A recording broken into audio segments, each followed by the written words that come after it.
there's a beautiful dance between this launch world and investing, and that is something that I call leapfrog funding. Let's say I got $100,000 in. The first piece I got to take off is taxes, because like it or not, they're going to peel their share off, and they'll peel it out of your bone if you don't have the money to pay for it. So take taxes off. The second piece is I will look at it, because if I'm in a launch type of business, when is the next revenue generating activity? How much money do I need to cover those bills between now and the next revenue generating activity? Set that aside. And all this money I would set aside right now, I would set aside in a high yield cash account. You'll make 5% on it. At least you're making something. It's safe, it's insured, no fees, you're good, and it's out of the way, and it's not spent. I've taken care of taxes. I've taken care of my expenses to the next revenue generating activity, and then I take a slice of it for celebration. In other words, I want to satisfy the desire and the need to celebrate, and we should be celebrating. We shouldn't be, if we don't enjoy the journey to financial freedom, we won't enjoy the journey in financial freedom. So I want us to have celebration points for the successes we make. And then the remainder of that, I'm going to move into investments. So I leapfrog fund my investment portfolio, because the more I can front load it, the more time we'll do the heavy lifting to build the machine. If we have more time, we need less money. If we have less time, we need more money. It's this balance between it. And so what I want, especially in the launch environment, when we have successful launches, take care of the rainy day, then take care of the future, and know that it'll take care of you. And we leapfrog fund it. That's one piece of it. The second piece of it is this. Imagine for a moment you're going to hire 10 people. You bring all 10 people in, you hire them, and they're in a conference room. It's their first day, and you look at them and say, you probably noticed I didn't give you any job titles. I didn't give you any job descriptions. I didn't even give you any tasks. But here's the thing that we want to do. I want to double our business in the next 12 months. Let's go have at it. Like, who would do that? You don't bring and hire someone on without already knowing what they're going to do. But yet we do that with our money. Our money is our employees. They're better than employees. It will work for us 7 days a week, 365 days a year, 24 hours a day, doesn't take holidays. There is no PTO, and you don't have to worry about unions. It's just not going to happen. And so the thing is that what we need to do is give every dollar that's coming into our life a job description.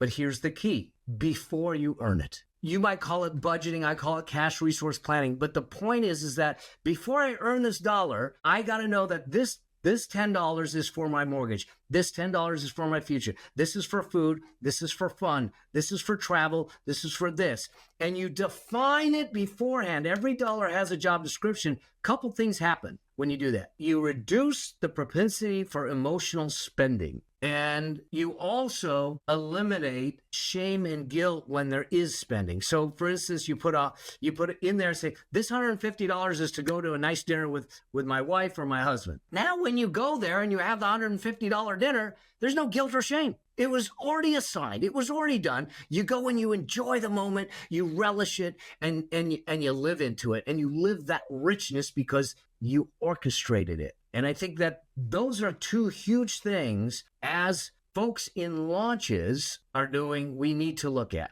And then there's one other thing that I would tell you to do. And this is an evaluation of what your top 3 sustainable joy points are. Like, I look at Jeff. I know Jeff loves kayaking. I mean, anything outdoors, Jeff does it. He loves it. This is his joy.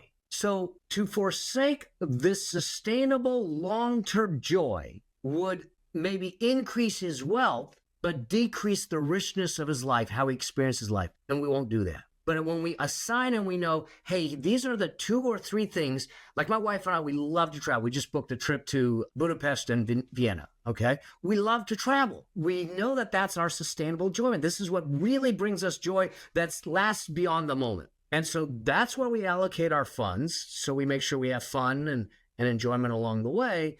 And the other stuff is emotional. Like, I got a $900 coffee maker in that room because I was swiping on Instagram, go, I can make coffee in the kitchen from an app in my office. Cool. It was an emotional purchase. It's crazy, but that's what we're up against. And so the way to limit it is to make sure that you take care of those things that are sustainable joys first, allocate the dollars before you earn them, and make sure that you're leapfrog funding your future.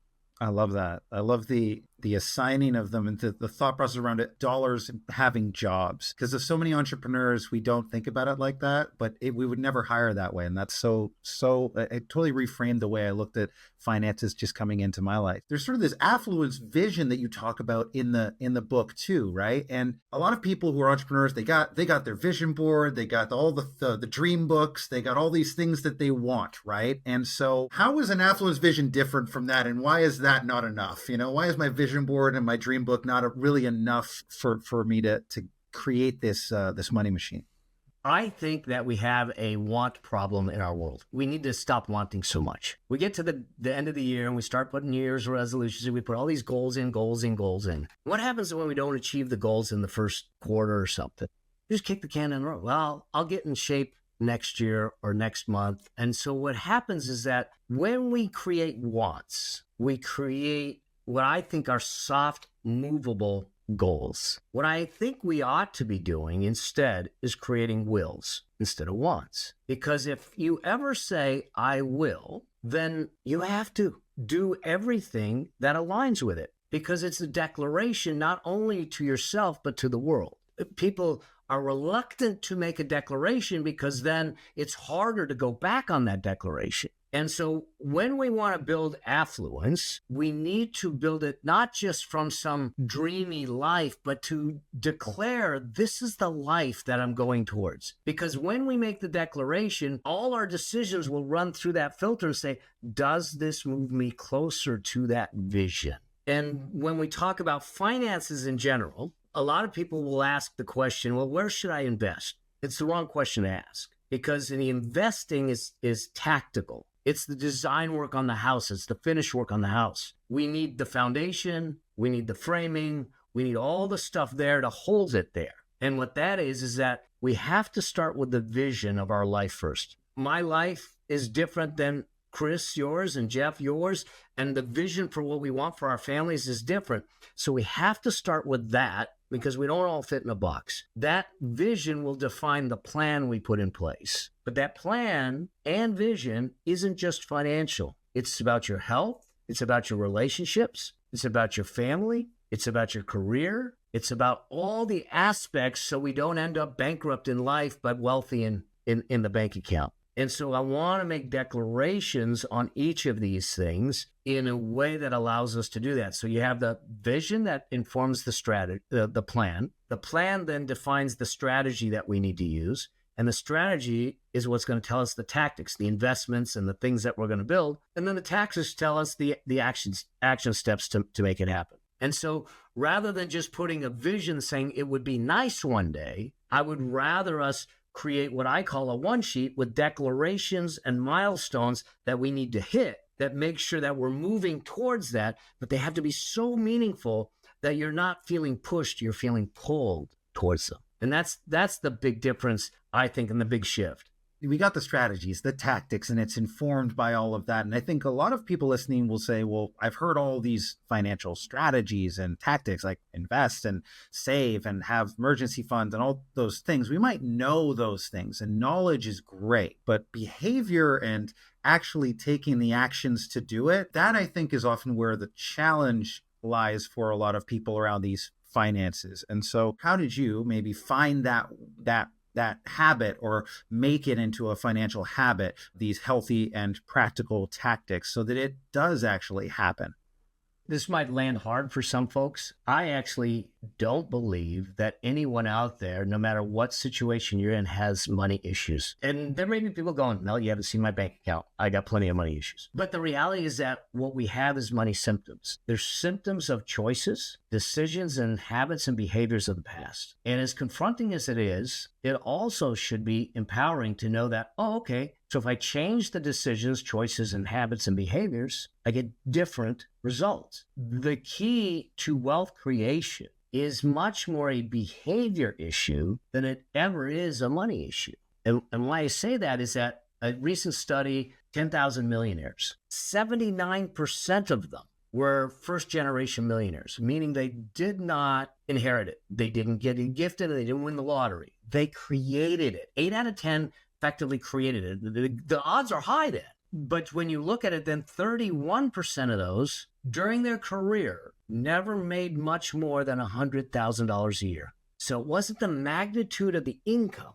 It was the use of the income that built the millions. It's a behavior. And that's the thing that we need to build on. So what happens is that we need to start these behaviors small versus being so concerned about, well, when I make more, then I'll start putting money away. No. That's like saying, when I lose weight, then I'll go to the gym. No, you go to the gym to lose weight, okay, to get exercise in. And when you go to the gym, you don't go and get on the first time on the gym. You don't get on the bench press and slap a bunch of 45-pound plates on there. You've never lifted before and going to try and bench press. You're going to go out of there hurt, okay? You go to the chrome weights. You start building the behaviors. You start working the muscles. No matter what it is, even if it's $5, I want to start to create the habits. We want to start small and stay in the game. That's one piece of it. The other piece of it is we have to resist temptation. Credit card companies have figured this out. They gave us a credit card, to give us credit,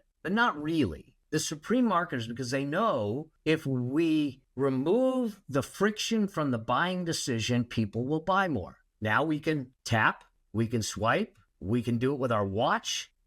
There's no friction to buying. And so if there's no friction to buying, we tend to spend more. But when we talk about investing and building wealth, there's a lot of friction there. There's knowledge, there's learnings. Oh, I got to access the account. I got to decide on which investments I got to do. So we have to start to remove that friction that's standing in the way of your financial freedom. Because until we get past that, we can't fix it. So the first piece is getting some understanding and education around what you need to do. And if it's complicated, then it's the wrong strategy. It's the wrong thing for where you're at. As you get wealthier, complications will find you. Don't search them out. Make it easy, make it simple. And at the very beginning, I tell people, just put in a high yield cash account. You're going to get 5%. I'm okay with that right now. Then we'll decide where we put it later. But get in the habit. Make it automatic. Our dear friend David Bach says that. Make it automatic. Why do we want to automate our savings? Why do we want to automate our investing? Because it removes the friction out of it. So one of the things that we want to do is say, I want to remove the delay demons from my investing. Things like lack of knowledge, or I got to log in. Oh, I'll do that next quarter or next month. Just make it completely automatic. Every time money comes in into my world, it automatically gets moved to the high yield cash account, automatically moves to the investing account. The investing is automatically done every month. I don't have to think about it. Back in the day, you had to, not today. There's no excuse to not automate it. What you want to do is say, I'm going to develop the habits, but in an effort to assist with those habits, I'm going to use technology and systems to allow it to do it for me so I don't have to deliberately do it every single time, because the long-term sustainability of that is far less. Now, what I've also watched is once people see the magic in it and the money starts to gain momentum, now all of a sudden they get addicted to it. And they get addicted to the investing, go, oh my gosh, it's growing. Look at that. At the beginning, it won't feel that way because there's this flat line that we got to pass through. But once we get past the flat line, things accelerate. The velocity of the money creation gets faster and faster down the road. A discipline that I've had now for 30 years, more than 30 years. And so this goes back when it started, when Mary and I had almost nothing. It was very tight, very, very tight budget. But I started doing a balance sheet every single month. First of the month, I would do a balance sheet. That discipline has been incredible for me. And it's all done manually. I do it in an Excel spreadsheet. I pull up all the balances of all the different accounts. I put it in. I put in whatever our liabilities are, whatever we owe. And I create a balance sheet, and I've just got graphs going back for decades now. And that one discipline, it's like keeping score. And that's like certainly not the only way I keep score in my life, and not even the most important way I keep score, but it's one of the most important. And it's like a game. It's like, how can I increase my net worth every single year? I'd actually like to increase it every single month, but every time I hit a new high in net worth, it's like, yes. But what I'm mostly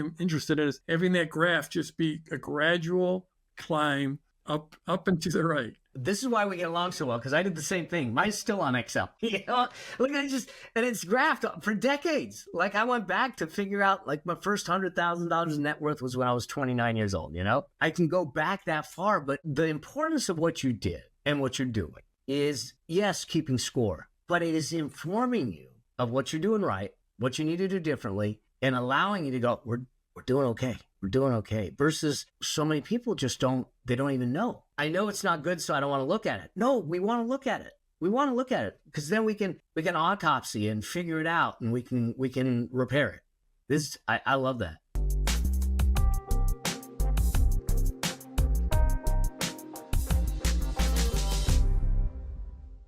Hey, Launch family, I hope you liked that clip. If you haven't checked this out yet, go to getyouLaunch.com. We have some absolutely free, awesome training on launches that you can get. And we also have some really amazing upcoming episodes with really cool guests that I would hate for you to miss. So make sure you hit that subscribe. It helps grow the channel. And the more subscribers, the bigger the guests we can get. So we're in this together. Thanks a lot for listening, and we'll catch you on the next episode.